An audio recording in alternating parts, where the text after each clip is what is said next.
Alam mo ba, minsan ang lakas natin ay hindi nakikita sa laki ng ating katawan, kundi sa tapang ng ating puso. May ikukwento ako sa'yo. Sa isang maliit na baryo sa San Roque, may dalawang batang magkaibigan. Si Junjun, 6 na taong gulang, at si Carlo, 10 taong gulang. Hindi mo sila mapaghihiwalay. Sabay kumain. Sabay naglalaro. Sabay halos sa lahat ng bagay. Isang hapon, tumakbo silang palabas ng baryo. Habang naglalaro ng habulan, sumigaw si Carlo. "Kung kaya mo, abutan mo ako." At syempre, sumagot si Junjun. "Aabutan kita, tingnan mo." Pero hindi nila namalayan.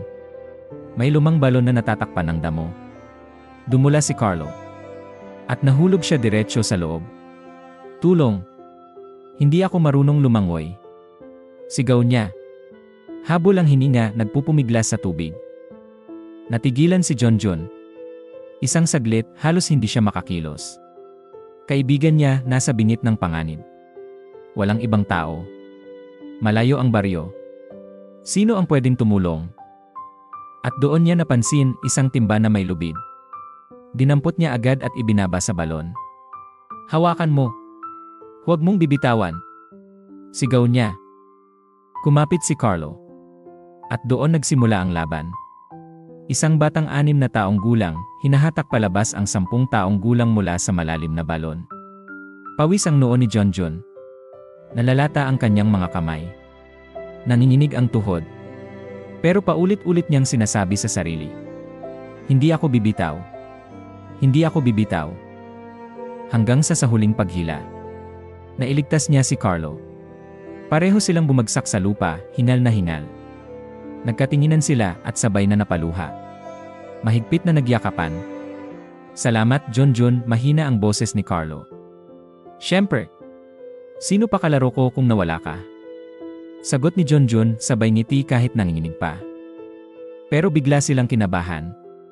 "Lagot tayo kapag nalaman ng magulang natin," sabi ni Carlo. Nag-atubili sila. Pero pinili pa rin nilang magsabi ng totoo. Pagdating sa baryo, ikinuwento nila ang lahat. Pero imbes na maniwala, nagtawanan ang mga tao. Imposible.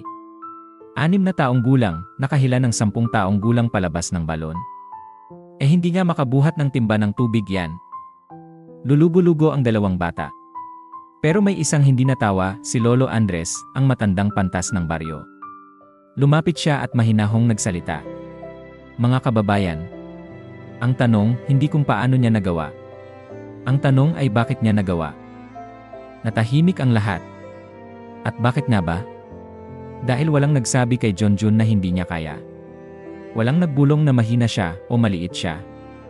Ni siya mismo, hindi niya inisip na imposible. Kaya nagawa niya. Tahimik ang buong baryo. At doon nila naintindihan, minsan, ang totoong pumipigil lang sa atin ay ang paniniwalang hindi natin kaya. Kaibigan, tandaan mo ito.